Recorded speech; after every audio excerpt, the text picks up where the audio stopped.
السلام علیکم۔ کبھی تم نے سوچا کہ اللہ تعالیٰ نے ہمیشہ مردوں کو ہی رسول کیوں بنایا، عورتیں کیوں نہیں؟ کیا عورتیں کم تھیں یا کمزور تھیں؟ نہیں، بالکل ہرگز نہیں۔ اللہ تعالیٰ نے عورت کو کمزور نہیں، رحمت بنایا ہے۔ دامن میں محبت رکھی، آنسوؤں میں نرمی رکھی اور دل میں ایسی مٹھاس رکھی جو نسلوں کو ایمان سکھائے۔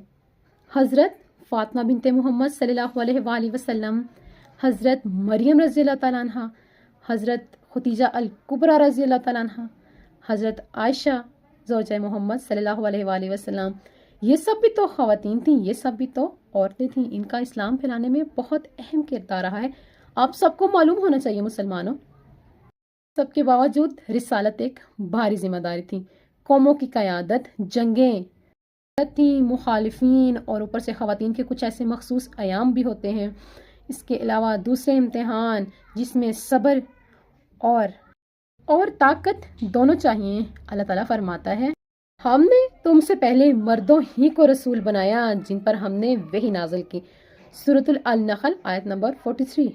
عورت نبی نہیں بنی مگر انبیاء کی ماں بنی۔ یہ وہی گود ہے جہاں انبیاء نے آنکھ کھولی۔ دولت مردوں کو ملی تو رحمت عورت کے دل پر اتری۔ سبحان اللہ، جزاک اللہ خیر۔ ویڈیو اچھی لگی ہو لائک کریں، کمنٹ کریں اور شیئر کریں۔